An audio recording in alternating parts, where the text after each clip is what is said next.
c'est Véronique. Je suis contente de vous retrouver en ce jour 19 pour moi du défi Mission de vie. Je n'ai toujours pas trouvé de meilleure manière de le nommer, donc je continue à utiliser la dénomination utilisée par Lilou pour vous parler d'où j'en suis en ce jour 19. Alors, j'adore parce que quelque chose en moi m'a dit tu commences ce défi le 1er décembre. Oh, le 1er décembre est un dimanche, donc je suis en décalage avec Lilou qui dit toujours qui, euh, qui a écrit son livre en partant de l'idée qu'on commencerait un samedi. Mais enfin bon, c'est pas grave. Donc moi, chaque jour, je barre parce que je ne correspond pas. Par contre, le numéro du jour correspond au jour de la semaine, ce qui est très facile pour moi.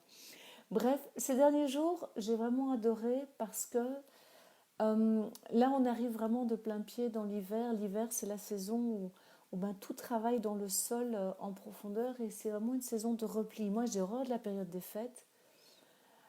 Parce que j'aime pas être obligée de faire la fête. J'adore faire la fête et j'aime pas qu'on m'oblige à faire la fête. Au contraire, moi, c'est juste la saison où j'ai envie de me replier chez moi avec un bon bouquin, un bon film, une bonne musique, une tasse de thé. Vraiment, faut pas me parler de sortir pour le moment.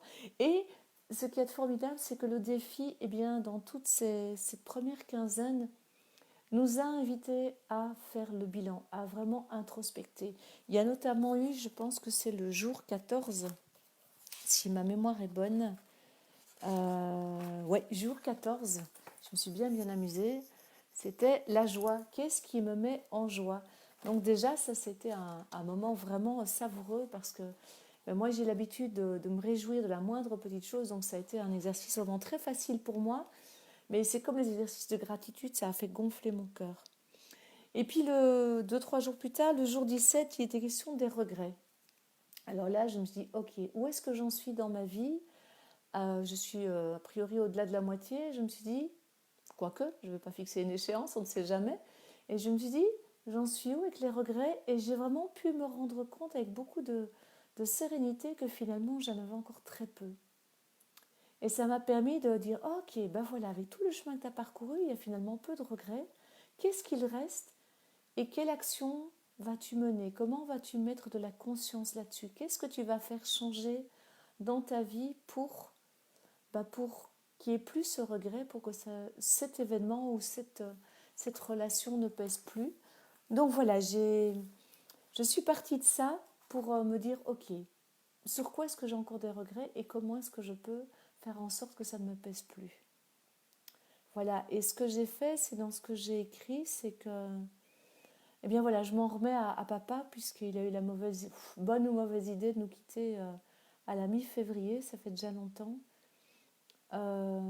Voilà, je m'en suis remise à lui et je lui ai dit, bah, écoute papa, inspire-moi, donne-moi les moyens bah, de faire face à ce regret et de faire en sorte que ça devienne quelque chose de joyeux et de léger. Voilà, et puis alors, aujourd'hui, il est question de trouver sa place dans le monde et là, je me suis dit, ah quand même, on arrive dans un truc qui me parle beaucoup plus que mission de vie, je ne comprenais pas trop, puisque mission de vie, ça fait boulot, ça fait... Enfin, ça avait quelque chose pour moi dans ma compréhension de la mission de vie, quelque chose d'un peu lourd, un peu rigide. Et puis alors j'ai vu euh, une phrase de Miguel Ruiz, donc celui qui a écrit les 4 accords Toltec, enfin celui qui a fait connaître, parce que lui ne les a pas écrits, il les a juste apportés au monde. Et il dit, la mission que vous avez, qui est la même pour chacun d'entre nous, est d'être heureux. Ma mission, c'est d'être heureuse. Alors là, moi, je peux vous dire, ça a fait waouh. La façon d'y parvenir peut passer par des millions de manières différentes, mais la mission de votre vie consiste à savourer le moindre moment de votre existence. Nous n'avons tous que quelques levées de soleil, quelques couchers de soleil et quelques pleines lunes à savourer. C'est maintenant qu'il nous est donné d'être vivants, d'être pleinement présents et de nous apprécier à la fois nous-mêmes et les uns et les autres. Et donc voilà, là ça a ouvert quelque chose en moi. Je me suis dit, ma mission c'est d'être heureuse. Donc voilà, peut-être que finalement le mot mission de vie, l'expression mission de vie, je vais l'adopter puisque l'intention vraiment derrière ça, c'est comment être pleinement heureuse. Comment chaque jour me lever avec encore plus de joie, avec encore plus d'enthousiasme, être encore plus émerveillée, encore plus heureux d'être vivante. Et donc je pense que ça passe par une de mes intentions pour ce défi, qui est de dire un grand oui à la vie. Je peux vous dire que le week-end passé a été vraiment pourri.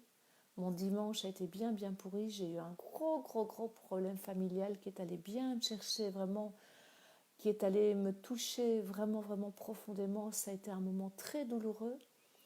Et en même temps, il y avait en moi une forme de sérénité parce que je me dis, ok, la vie t'envoie ça.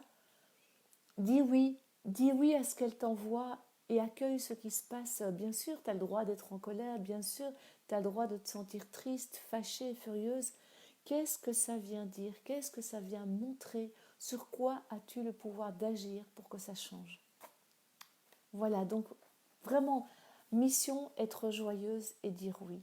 Pour moi, c'est ça que ça veut dire. Et là, dans cette période de l'année, je vais faire toute une série de rituels d'introspection, de clôture, voilà, pour remercier l'année, pour démarrer 2020 vraiment. Et donc, ça me parle bien cette idée de faire le bilan. Qu'est-ce qui me met en joie? Quels sont mes regrets, etc. Donc, c'est quelque chose que je peux vous recommander chaudement de faire en cette fin d'année, c'est de vraiment prendre un temps, de dire, ok, toute cette année, moi quand c'est comme ça, je reprends mon agenda, mes cahiers de gratitude et je dis, ok, qu'est-ce que j'ai vécu qui fait que cette année a été envers et contre tout exceptionnelle.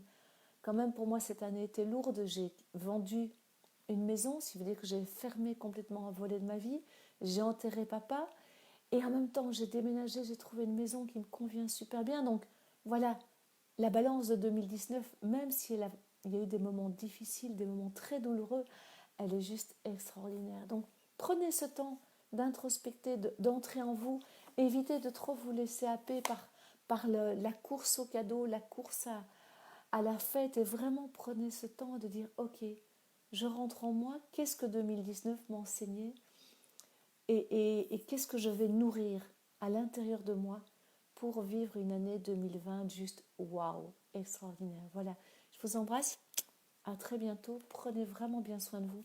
Moi je vais prendre soin de ma joie, c'est la chose la plus, la plus juste que j'ai envie de faire maintenant. À très très bientôt, prenez soin de vous, au revoir.